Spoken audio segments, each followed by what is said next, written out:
Welcome to a new episode of Short Comic Introduction. Today I want to take a look at the fantasy web manga called The Tale of Aeria by Fabian Restdorfer and Songbud Opakandi. They also go by the names of Fabraz and Arseniquez, and now I think some of my viewers may say themselves, where did I heard the name Fabraz? Because that sounds very familiar. And I can say where you might have heard that for the first time, because he's also doing some games, and I think one of the most famous ones he has created is called Planet Diver. And this is, you might have played it, but even if not, I would say check it out. It's a really fun game, and it's one of the games I always have on my tablets. But I'm not here to talk about his games, but more about his comic, The Tale of Aeria, where, interestingly, many people, if I say that he's also doing or creating or writing for a webcomic, say that they didn't know that. And more interestingly, because this is one that's already running for several years. And when I mean it, this one started in April 2010, so it's now over 7 years on the web. And again, very interesting that people don't know about it. That's even I have to admit, I think I got into it in 2012 somehow, and even I don't. I still remember I think I saw a link somewhere in a forum, but that was the only time I saw something about this webcomic. So yeah, like I said, an interesting it's an interesting backstory to this one, that most people know him, but or know his work, but not that he's writing this webcomic. And the story about this one is follows the sky pirate Fabraz, who one day survives, or is the only survivor of an air raid on their ship, where he lost all his adopted family, the Jackal Sky Pirates. Now, what I should mention about this one, you would think this one is now over 7 years on the web, that there must be big backstory and so on. And normally I would agree, but in this case I would say it still feels that we are still at the beginning. And normally I would say this is something I would only do something like a short first look, because just of the small parts of story we only have. We are, since 3 or 4 years, this one goes on in its first story arc, which is not telling him a lot, because the first a real story arc is going about the rescue of some of his friends, and the whole part plays in a big industrial complex. So it's more. I wouldn't say most people who start reading this one may be turned off that there aren't a big story arc yet. So just a fair warning. Does it mean this comic is bad? Absolutely not. One of the things I would say is absolutely brilliant is the art of Arseniquez. He did a brilliant job about this, and I can take every page and you will see what I mean in this case. He's really doing a great job with this one. Absolutely detailed. There's motion. Everything is there, and I never get tired seeing what he's doing with this comic. And also the writing. Even if I say there's not a big story behind it at the moment, I really appreciate how the characters are written. You never have the feeling that how they react, how they work, and how they or what they do now is against what they are normally doing. And what I will say is, Fabraz, you always see like this kind-hearted guy who just he has no care in the world. The only thing he wants to do is this revenge, but it's not the I want to revenge everything and be some like the bad guys. He also wants to be always the good guy, the goofy guy, but if someone needs help, he will step up. And also Tavia, one of the people that follows him.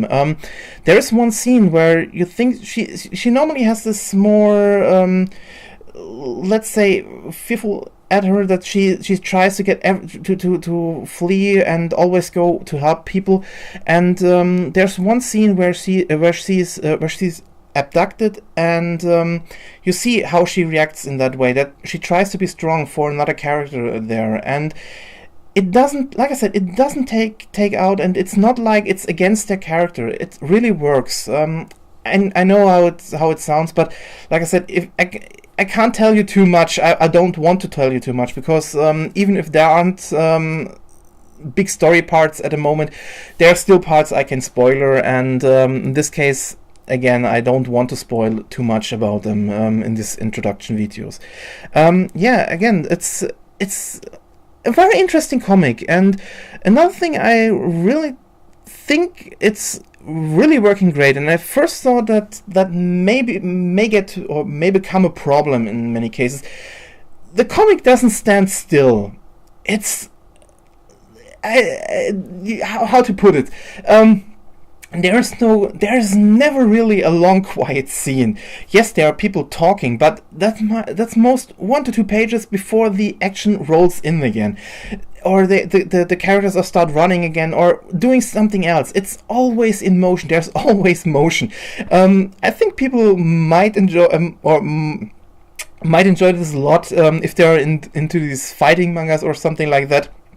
But people who are searching for a more subtle approach to a story will again be turned off. But again, don't be fooled. This one is a very interesting read in so many ways, and again, I would put this one more of a first of my first impression. Even if this one is over 7 years old now, or is running for over 7 years now, because, like I said, the story is still at the beginning. The build up is there's no big build up, but I think the whole point of this comic is just to tell the story where Fabraz is involved in all of this, or just starts getting involved, and they want to tell as much as possible. So again, the detail in this comic in so many ways is absolutely fantastic. So you never have this feeling that there's something you are missing. Every time you get a map to get a little bit more, or to know a little bit more about the world or the industrial complex where the biggest part at the moment from the first act is playing. And I think the world is also something I really love about this comic. This is not your typical standard fantasy world. It's more like this.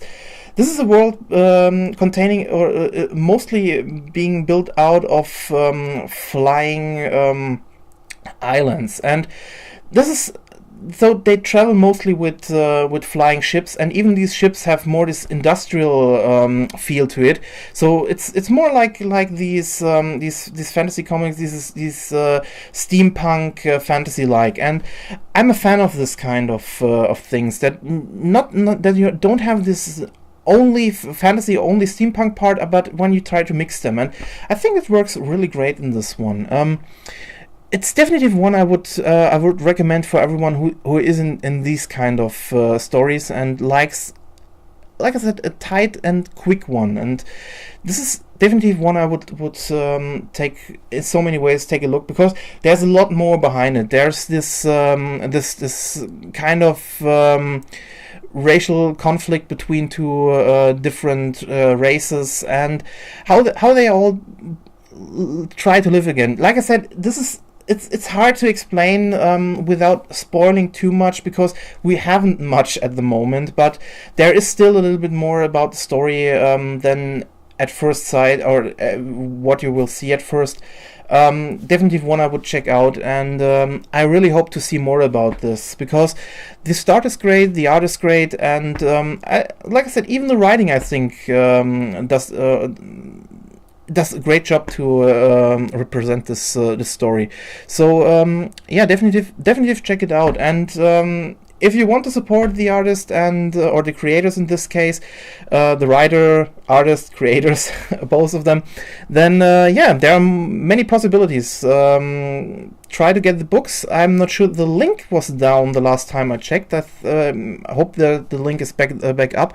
There's again the possibility to buy their games, and yeah, or leave comments like always. So yeah, there are a lot of possibilities to support these artists, and again, definitely a recommendation, and I hope to see more about this, and I will take a look next year.